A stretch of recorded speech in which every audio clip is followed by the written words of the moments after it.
আমরা যেটা বলছি আসলে টোটালটাই কিন্তু ইমোশন থেকে, যেটা সত্য সেটাই। Finally we got the visa, so আমরা হ্যাপি। অ্যান্ড টিভিডির সাথে ইনশাল্লাহ নেক্সটে যেহেতু পরিচয় হলো এবং খুব ভালো একটা এক্সপিরিয়েন্স দিয়ে আমার যাত্রাটা শুরু হলো, আই হোপ এটা আরও অনেক দূর পর্যন্ত যাবে। So thank you TVD. আর যারা আসলে একটা প্রপার এজেন্সি খুঁজছেন, যে যাদের মানে আপনি রিলাই করতে পারেন, মানে আমি নিঃসন্দেহে বলবো অবশ্যই আপনারা টিভিডিতে আসবেন। আর তাছাড়া তাদের অফিসেই মানে আসতে হবে এমন কোনো কথা নেই। আপনারা হোয়াটসঅ্যাপে কন্ট্যাক্ট করে সব ধরনের ডকুমেন্ট কিন্তু আপনি হোয়াটসঅ্যাপে পাঠাতে পারবেন। সো এইটা আমাদের কর্মব্যস্ত জীবনের জন্য সবচেয়ে ইজি ওয়ে। সো সেই জায়গা থেকে আপনারা মানে আমিও ওয়েলকাম জানাচ্ছি।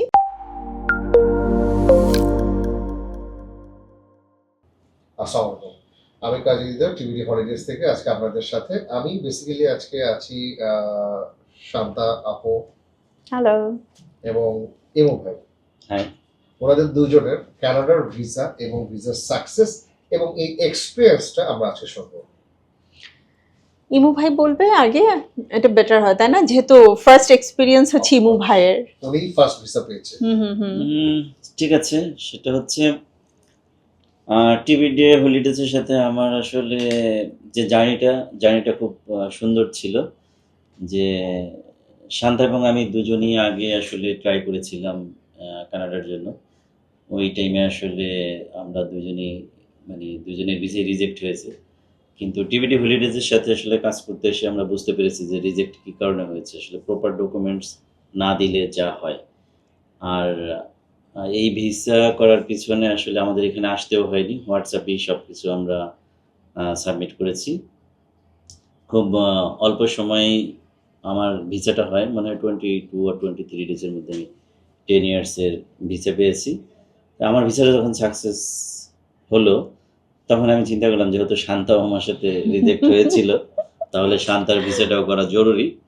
যে শান্তাকে আমি বললাম যে আসলে এই আপনার ভিসাটা আমি করে দিচ্ছি, কিন্তু ওকে প্রথমে আমি বলিনি যে কই থেকে কীভাবে করে দিচ্ছি। তো ওর সব ডকুমেন্টস নিয়ে আমি টিভিডি হলিডেজে পাঠাই। ওখান থেকে দেখে শোভনা আপু আমাদেরকে খুব হেল্প করছে, বলছে দিদার ভাইয়ের সাথে কথা বলে যে আপনার ভিসাটা করে দিচ্ছি। তো সব কিছু মিলে আমি বলবো যে টিভিডি হলিডেজ আমাদেরকে সুন্দর একটা সার্ভিস দিয়েছে, যে কেউ নির্দ্বিধায় টিভিডি হলিডেজকে বিশ্বাস করতে পারেন। আমার ভিসার ক্ষেত্রে অভিজ্ঞতা হচ্ছে যে ওনারা খুব সুন্দর এবং গুছিয়ে কাজ করেন। যে এখানে আসলে আমি বলবো একটা নির্ভরতার জায়গা। যে ধন্যবাদ টিভিডি হলিডেজকে। আমি টিভিডি হলিডেজের সাথেই থাকবো। Thank you. বাহ, ইমু ভাই এত সুন্দর করে ডিটেইল বলেছে যে তারপরে আসলে আমি কি বলবো, তবে মানে মেইনলি আমি যে কারণে এসেছি, প্রথমত হচ্ছে ইমু ভাই যেহেতু বলেছে, সো বিশ্বাসের একটা জায়গা তৈরি হয়েছে। বিকজ তার আগ পর্যন্ত আমি টিভিডি সম্পর্কে জানতাম না। আর আমার কানাডা ভিসা নিয়ে এক্সপিরিয়েন্স খুবই বাজে, খুবই বিটার এক্সপিরিয়েন্স। সো আমার একদমই ইচ্ছে ছিল না কখনো যে আমি কানাডার জন্য আবার অ্যাপ্লাই করব। তারপরে যখন অ্যাপ্লাই করতে গেলাম এবং ইমু ভাইকে আমি আসলে প্রথমে সব ডকুমেন্টগুলো পাঠাই, তার পরবর্তীতে আরও বেশ কিছু ডকুমেন্টের দরকার ছিল। দেন টিভিডি হলিডেজ থেকে আমার সাথে সরাসরি তারা হোয়াটসঅ্যাপে কন্ট্যাক্ট করে, অনেক ব্যস্ত সময়ের মধ্যে দিয়ে আমি তাদেরকে অনেক সময় নিয়ে আসলে আমার ডকুমেন্টগুলো প্রোভাইড করেছি। বাট যখন পুরো ডকুমেন্টগুলো গোছানো মানে হয়ে গেছে, তার 15 ডেজের মধ্যে আমার ভিসা রেজাল্ট কিন্তু চলে এসেছে, সাবমিট করেছি। অ্যান্ড আই থিঙ্ক সাবমিশন পিরিয়ডটাও খুব ছোট ছিল, জাস্ট না আই থিঙ্ক রাইট। অ্যান্ড ব্যাপারটা এরকম ছিল যে আমরা জমা দিয়ে দিচ্ছি, একদিনের মধ্যেই আমাকে হচ্ছে ওখানকার শিডিউল নিয়ে দেওয়া হলো। সো আমি নতুন করে অ্যাকচুয়ালি বায়োমেট্রিক আবার দেই। তার পরবর্তীতে আফটার 15 ওয়ার্কিং ডেজ আমার ভিসা রেজাল্ট চলে আসে এবং আই এম রিয়েলি হ্যাপি যে বেশ কয়েকবার রিফিউজড হওয়ার পরে খুব সহজেই আমার ভিসা হয়ে গেল। তো আই থিঙ্ক আসলে গুছিয়ে যদি আপনার ফাইলটাকে সাবমিট করা হয়, তাহলে ভিসা না হওয়ার খুব একটা বেশি অপশন থাকে না। খুব রেয়ার কেস যদি কারো লাক ফেভার না করে, বিকজ সব কিছুর সাথে লাকটাও এখানে ইম্পর্টেন্ট।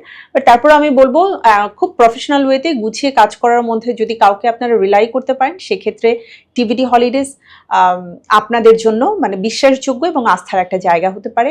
আমি তো আছি, অ্যান্ড ইনফ্যাক্ট এরপর থেকে হয়তো আমার টোটাল যে ট্রাভেল প্যাকেজগুলো হবে বা বিভিন্ন প্ল্যানস থাকবে, বছর জুড়েই তো বিভিন্ন জায়গায় যাবার প্ল্যান থাকে, সেটা ডেফিনেটলি আমি টিভিডির সাথে আছি। এবং আপনারাও আসুন, এনজয় করুন তাদের সার্ভিসকে, আই বিলিভ আপনাদের ভালো লাগবে। আগামী 2 মাসের মধ্যে আপনাদের সাথে আবার দেখা হচ্ছে ইমু ভাইকে নিয়ে UK visa success. Thank you.